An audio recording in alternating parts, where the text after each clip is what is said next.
इसीलिए जिता कर भेजेंगे क्योंकि अब तेजस्वी तो बोल रहे हैं कि शिक्षा, बेरोजगारी, महंगाई ये सब पर चर्चे नहीं कर रहे हैं, राम पर तो इस पर तो उस पर तो अनर्गल दूसरे दूसरे प्रलाप कर रहे हैं। बिल्कुल सही बोल रहे हैं। हाँ। हमारी माँ को गाली देने के अलावा अगर वो इन मुद्दों पे ध्यान देंगे तो शायद वो इसको मुद्दा बना पाएंगे। मैंने कोई भी चुनाव ओपिनियन पोल, सर्वेस या एग्जिट पोल के आधार पर नहीं लड़ा। मैंने हर चुनाव अपनी मेहनत, अपनी क्षमता के आधार पर लड़ा और मेरी क्षमता, मेरी मेहनत मुझे विश्वास दिलाती है। मैंने ऐसे भी ओपिनियन पोल देखे जब हम लोग 7 सीटें लड़ रहे थे तो 2 दिखाई जाती थी, 6 लड़ रहे होते थे तो भी 2 ही दिखाई जाती थी और कहा जाता था बस बाप बेटा सीटें जीत रहे, बाकी सब हार। पर 7 में भी हम लोग 6 जीते और 19 में 6 की 6 हम लोग जीते। बहरहाल मैं मानता हूँ, जैसा मैंने उदाहरण भी दिया, कि इस बार हम लोग की ताकत बढ़ी है। गठबंधन में 2 और मजबूत सहयोगी जुड़े हैं, हम में से कोई कम नहीं हुआ। जिनमें से कम हुए हैं चिंता उनको होनी चाहिए। हम लोगों की ताकत बढ़ी है, इसीलिए पिछली बार जो 1 सीट किशनगंज की हम लोग रह गए थे वो भी जीतेंगे और 40 की 40। सर्वे आपका ओपिनियन पोल जब तक एग्जिट पोल में बदलेगा तो ये 33-40 में बदल जाएगा। आज रामनवमी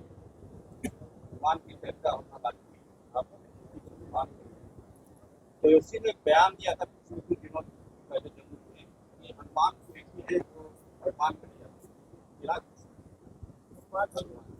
भाई अब तो बदल दीजिए, अब तो हम छोटा भाई बन गए। हाँ, अब तो प्रधानमंत्री जी आपके सामने ही आके बोल दिए, तो अब हनुमान से अब हमको एलिवेट करवा दीजिए। बट बहरहाल ये समर्पण भाव मेरा मेरे प्रधानमंत्री के, ये वो भावना है जो गाहे बगाहे मेरे प्रधानमंत्री भी अपनी व्यवहार में एक्सप्रेस कर जाते हैं, हमको गले लगाकर, हमको अपना छोटा भाई बताकर। और ये वही रिश्ता है जिसकी दुहाई भले हमने कभी नहीं दी हो, बट उसका सम्मान हमने हमेशा रखा। मेरे प्रधानमंत्री जी मेरे कठिन समय में सार्वजनिक तौर पे क्या कितना दिखा नहीं दिखा मुझे नहीं पता, बट मेरे कठिन समय में मेरे सबसे मजबूत स्तंभ मेरे लिए, मेरे परिवार के, वो बनकर रहे हैं। ऐसे में ये समर्पण भाव उनके लिए है और रहेगा।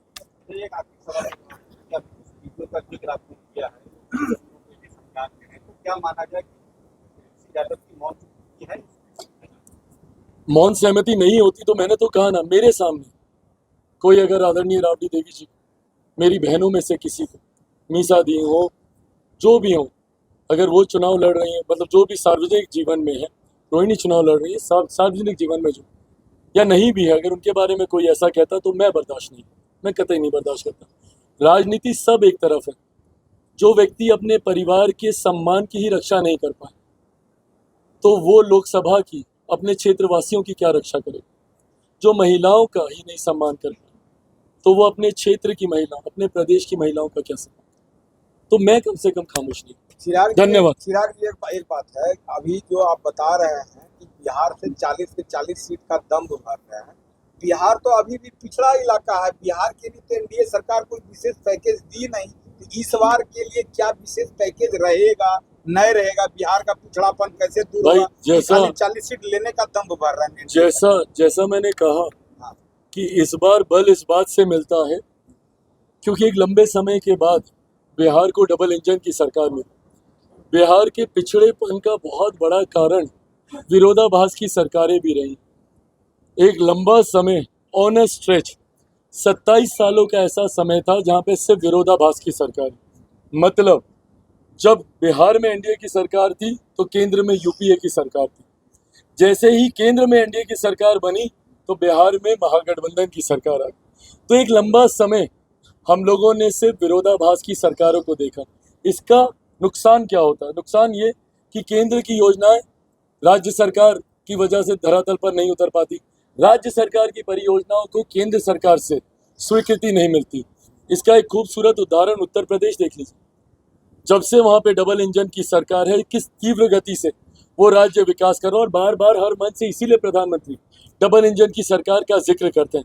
आज एक लंबे समय के बाद बिहार को डबल इंजन की सरकार मिली है। मैं मानता हूं इसके बाद केंद्र की परियोजनाओं को बिहार में उतारना हो या बिहार सरकार की परियोजनाओं को केंद्र से पारित करवाना हो, वो सरल हो जाएगा। हम जैसे सांसदों के लिए भी अपने क्षेत्र में काम करना आसान हो जाएगा। नहीं तो बिहार में तो हम लोग विपक्ष में ही थे ना, हमेशा केंद्र में सरकार में थे, बिहार में विपक्ष में थे। अब दोनों जगह एक सोच वाली सरकार है। और पिछली बार भी अगर आप देखिएगा, बिहार की जनता ने इन्हीं परिस्थितियों में 40 में से 39 जिता कर भेजा था। इस बार सीटें जीत रहे। वहीं दूसरी तरफ ये विश्वास के साथ मैं कहता हूं, जो लक्ष्य हमारे प्रधानमंत्री ने हम लोग को दिया 400 सीटें जीतने का, उस लक्ष्य को भी बहुत सरलता से हम लोग पार करेंगे। जितने भी ओपिनियन पोल्स आ रहे हैं, जितने भी सर्वेज आ रहे हैं, वो सर्वे कम से कम एक बात स्पष्ट तौर पर दिखा रहे कि 14 और 19 से बड़ी लहर आज की तारीख में 2024 में है। जो लोग बोलते हैं, कई बार मैं कुछ राजनीतिक विश्लेषण करने वाले लोगों को मैं देखता हूं जो बोलते हैं कि कोई लहर नहीं। अगर लहर नहीं है तो गिरी से गिरी हालत में भी हम लोगों को 2019 से तो बेहतर ही दिखाया जा रहा है। तो फिर कैसे लहर नहीं है? 14 में लहर थी, तब तो हम लोग 285 पे आए। 19 में लहर थी, तब हम लोग 303 पर गए। और अब अगर लहर नहीं है तो हम लोग 303 कैसे पार कर? तो ये लहर हर बार से बड़ी लहर है। भले ओपिनियन पोल कुछ जगह पे हम लोग को 400 पार करता हुआ नहीं दिखा, पर अगर अपने ही पिछले रिकॉर्ड को हम लोग तोड़ रहे हैं तो इसका मतलब पिछली 2 बार से बड़ी लहर तो है। और ये लहर देखिएगा 7वां चरण बीतते बीतते तक एक आंधी में तब्दील होगी और हम लोग 400 से ज़्यादा सीटें जीतकर हम लोग सरकार बनाने का हम लोग काम करेंगे। कुछ लोग भ्रमित करने का कार्य करते हैं, विभिन्न तरीके की बातें, लोकतंत्र, संविधान, डॉक्टर बाबा साहब भीमराव अम्बेडकर का बनाया हुआ संविधान। दुनिया की कोई ताकत न संविधान को मिटा सकती है, न बदल सकती, कोई ताकत।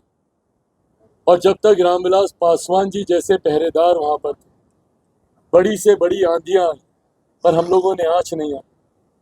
आज उन्हीं की परछाई बनकर चिराग पासवान मौजूद है।